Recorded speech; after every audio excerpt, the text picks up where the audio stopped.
bocange. Dalu Pak Badut. Nggih, wilujeng dalu, Pak. Nggih. Terus pundi menika dalu Pak Kades warga panjenengan sami ngempal niki dados panjenengan ruas mongkok napa mboten? Nggih, leres bocange.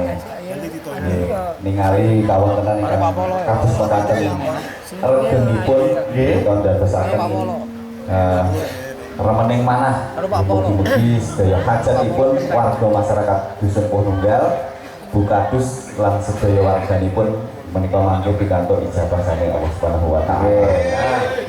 Ya niki ngeten Pak Dilurah, Nggih Pak Badut. wong wau dalu niku rekane Nika lho. Bocange. Nggih, bocange lah kok suarane padha. nggih.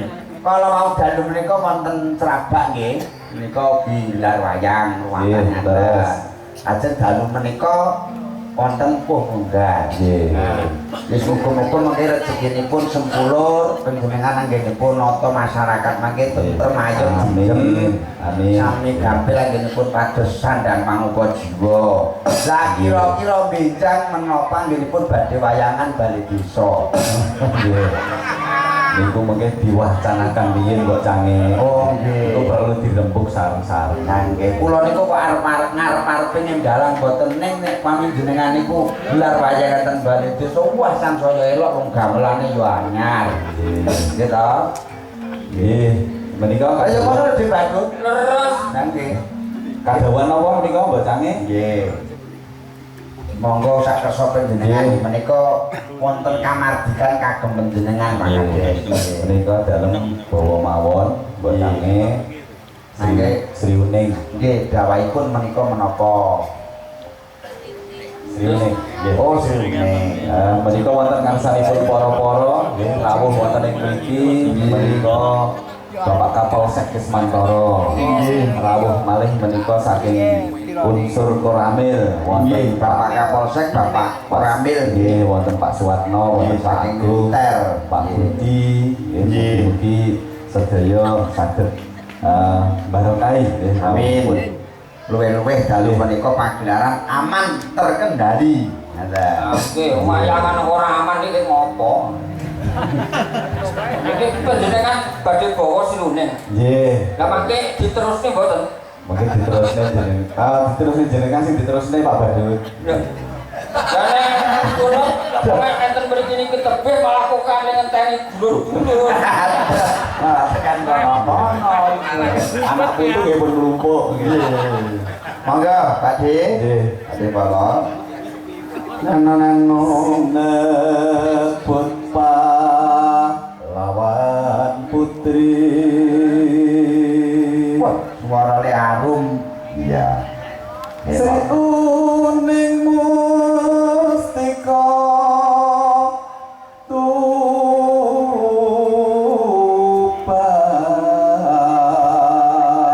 Tuban. Ya cange ngalem bono swara arum niku ora malah kaya ngecek. Leru meneh. Angge wong sing jenenge arum iku cawok. Ya ada dicerti Prambos iki dadi arum mono ki angel suara iki kaya ngono padha karo cawok. Rumah saya ku melek pangalombono ning Pak Polo kok berkleru ya tempat bantu jenengan. Ya akhirnya paling ora ki ya sing singkat, padat, mudah dimengerti ngono lho. Napa? Dadi niki wah wontenipun ngeten. Nggih, ngeten lho.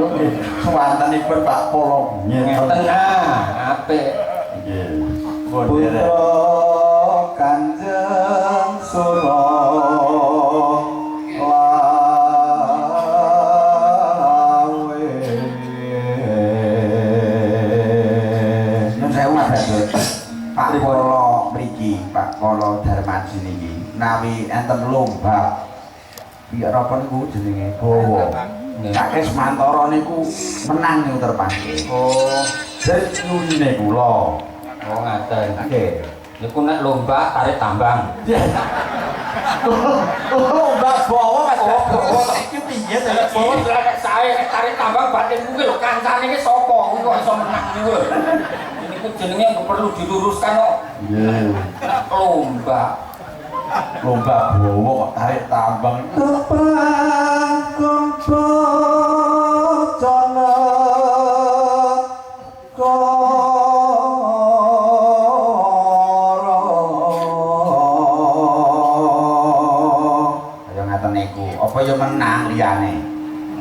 Belo. Ampun ganggu. Bebelo wirat moyo.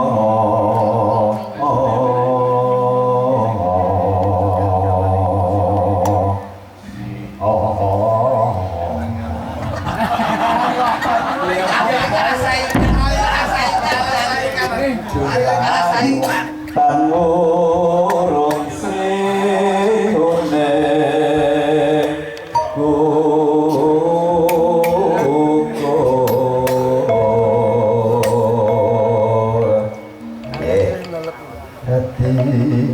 dadi kusumane bangsa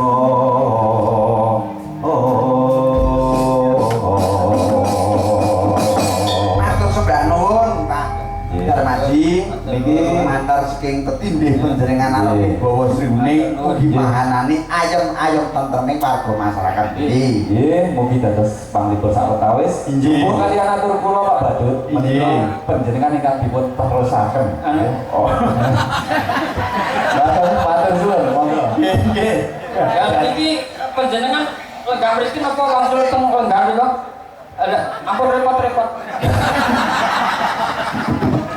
Matur nuwun Pak wis jan. Zaman Beriku saya. seru lho Pak panggungnya iki. Nggih. Enten menika nyuwun ana papan ruang. Ayo Mi. Nah, bener lah iki ya longgar aku wong karepe mriko kula ngoten.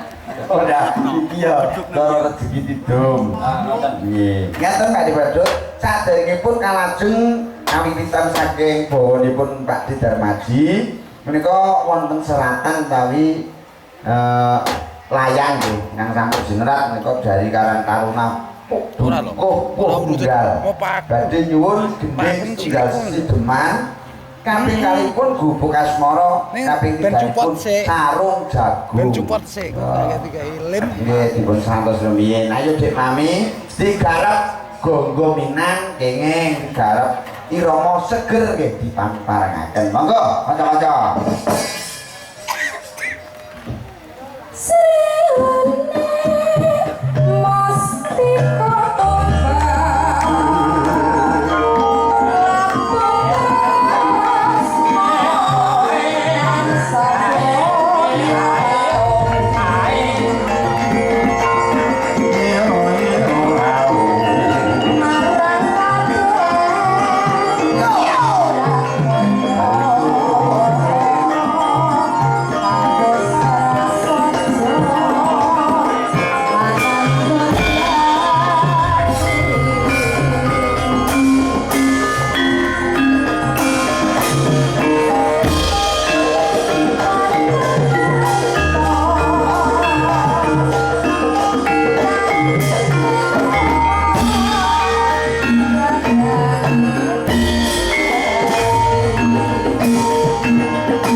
Pripun, Mbak? Kaya Romeo karo Juliet Pasangan apa? ideal. Mbak, lah mula niku sampeyan iki wis pau kula pun matur to. Nggih. Aja kok nyawang kula niku yuswa sak menten. Nggih. Kowe umur berapa?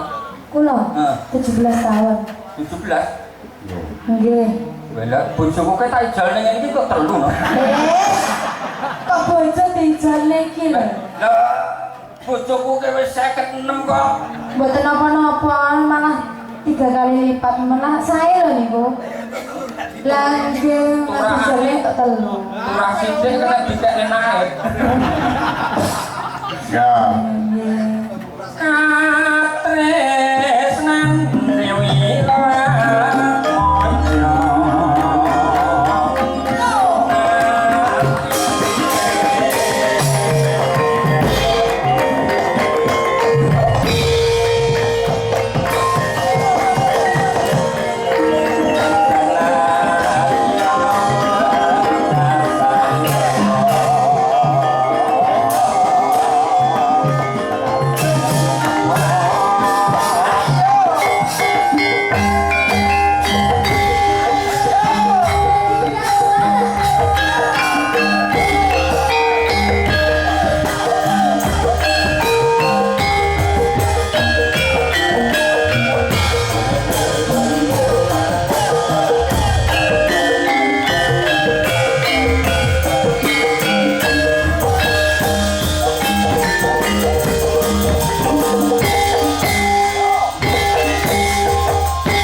Ngapunten Pak Mbah Badut. Jenengan pun sepah polahe ampun banter-banter. Lah iki sik urung percaya meneh nek aku ki urung tuwek. Maksudnya mengke ngapunten onder dile niku lho. Lha kuwi aku ke orisinil kabeh kok. Lah sakniki sepeda motor, mobil orisinil nggih nang pun wayahe nggih mbok gugur. Oh kae sing onder dile gloton. Iki nggonku ki asli kabeh. Endi koso. Aku ke busi nek ora asli ora sudi nganggo kok. Nggih. Dadi ki setrum ki iso lancar. Oh, jenengan nggih tesih nyetrum. Lah ya ngono ya manut. Lah iya.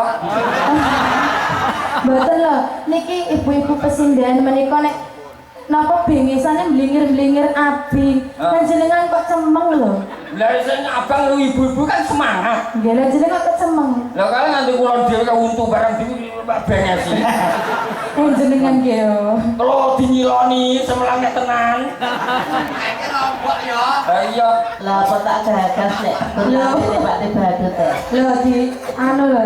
Bu jenengan ngendikane untune berhenti. Lah iya terus iki rumangsane kena tenan wong tapusi kok. Nggih. Mangga. Sri uning datang